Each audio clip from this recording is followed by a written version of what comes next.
ruin has come to our family. I'm Reginald Gickington, and you can call me Reggie, and today we'll be continuing our painting journey through the miniatures of the Darkest Dungeon board game by Mythic Games. In today's video, we're going to be doing our first boss, one that comes by request of one of our viewers, the Collector and his collection. The Collector's an interesting boss that plays very similarly to the Necromancer, but with a bit of a twist. He's famous for, at least in the video game, popping up at the most inconvenient time to ruin your day, and his appearance is super unique and interesting, so I'm excited to get started on him. To start, we've primed the mini in black, and we're going to be doing all of our base coats. Leather brown is going to be applied all over the backside of his coat, while Warlord purple is going to be applied to the eldritch flesh parts of his front. Also make sure to hit the hands at this time. This vibrant magenta color is certainly a unique choice, but as an undercoat, hints of it are going to come through later to give the flesh a distinct and unnatural appearance that's really going to look fantastic.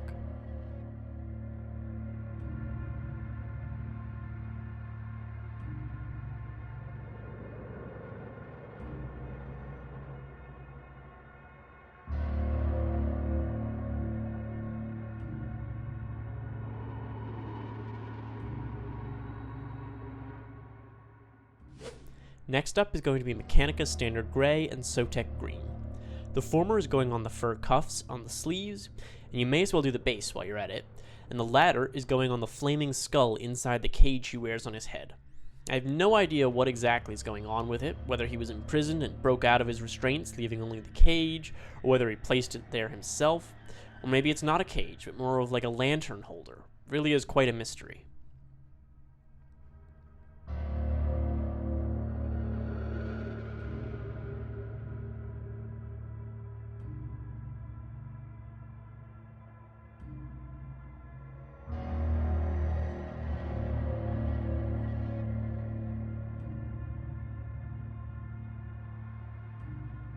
And speaking of that cage, we're going to now use Lead Belcher, being careful to avoid the brown of the jacket and the blue of the skull.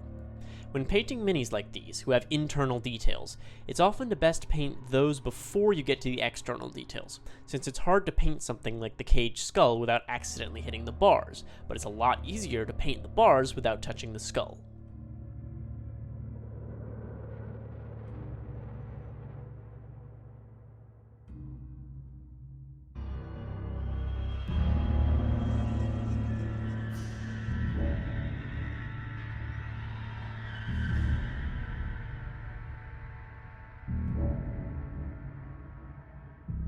The next step is going to be an incomplete wash.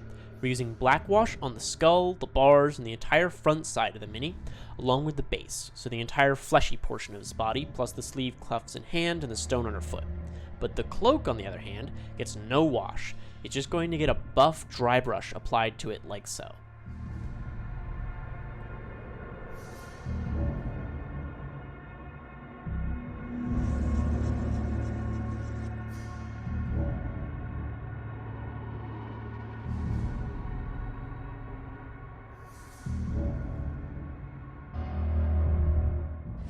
Now comes a new tool, one I've never used before, but purportedly is quite similar to contrast paint, Vallejo Express Nuclear Yellow. This orangey yellow is going to go all over the coat, and ideally it's going to give it a lovely and dynamic grungy yellow tone as the Express paint settles in the way that it's supposed to.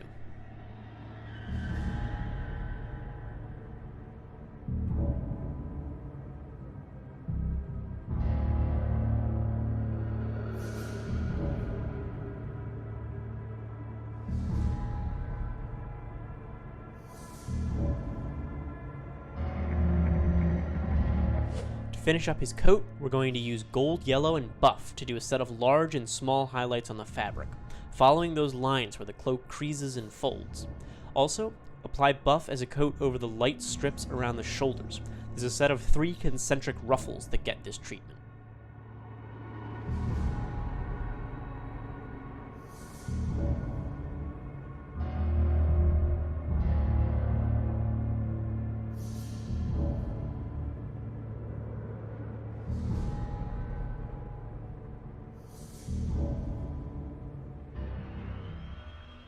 For the eldritch flesh under his coat, we're going to use leather brown and tan. First, leather brown is going to get heavily dry brushed all over all of the flesh. Then we're going to go back and do a more focused dry brush of tan on the highlight areas, like the faces and clusters.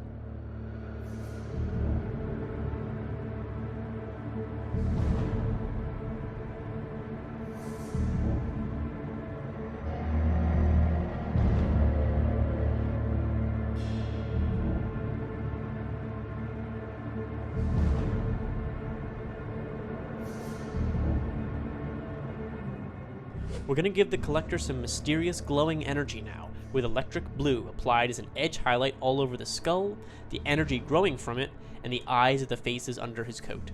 You should also, though I failed to do it at this point and it's only visible in the final product, edge highlight the cage around his head with blue. Don't do the top or bottom parts of the cage, just the rectangular holes running around the head. The extra bit of blue will make it appear like his skull is glowing and casting a light on the surrounding metal parts.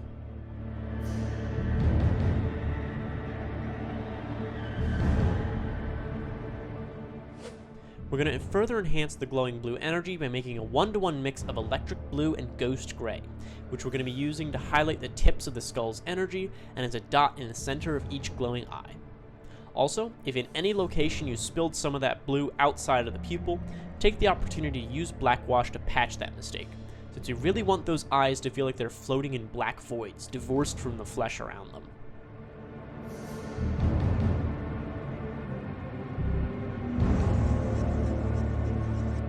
To give some color to his sleeve cuffs, we're going to highlight them with Mechanicus Standard Gray, then go back and highlight the tops with a 1-to-1 mix of Mechanicus Standard Gray and Dark Seed Blue, so they have a bluish-greenish tint to them.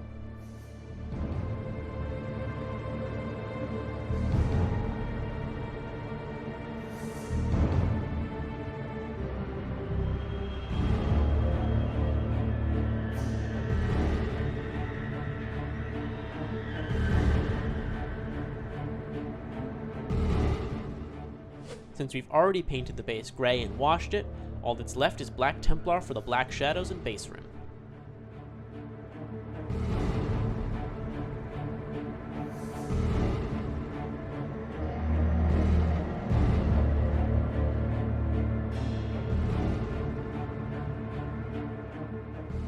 For the collection, the technique is pretty similar to the collector himself. We're first starting with Rakarth flesh, used for their dangling spines, and Warlord purple on all the rest of them.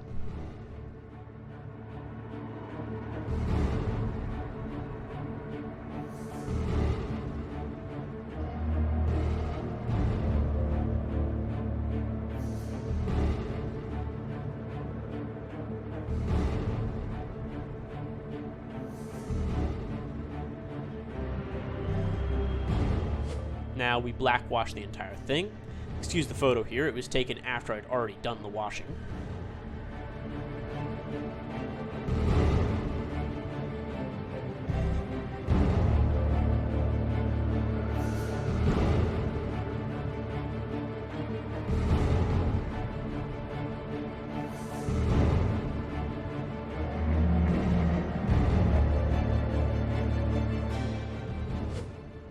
Then up next, we're going to dry brush leather brown and then tan over the flesh parts.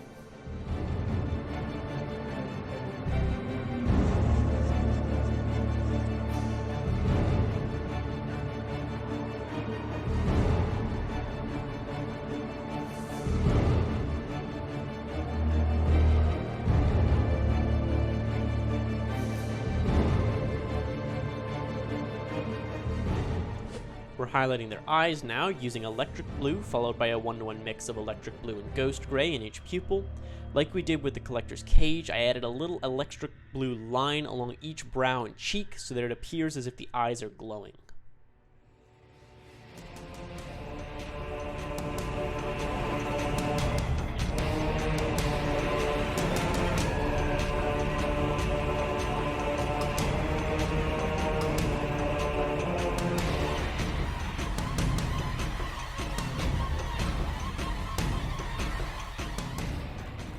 The standard final step is the base and the black shadows, the ingredients for which you should know well by now.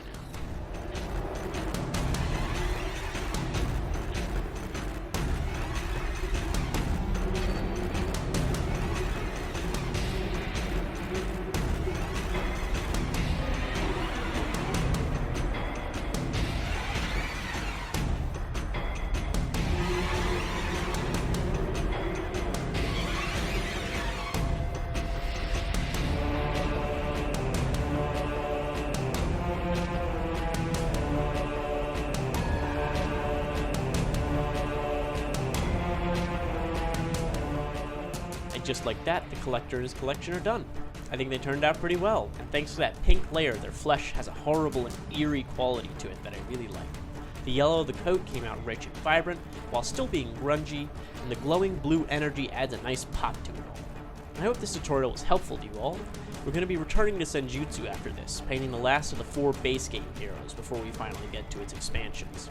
In the meantime, have fun painting your Darkest Dungeon miniatures, and feel free to tag me on Instagram, @ReggieGick, to show me how yours turn out. Links to my affiliated socials can be found in the description. Feel free to subscribe or like the video if you enjoyed it, and I'll see you soon with another painting tutorial.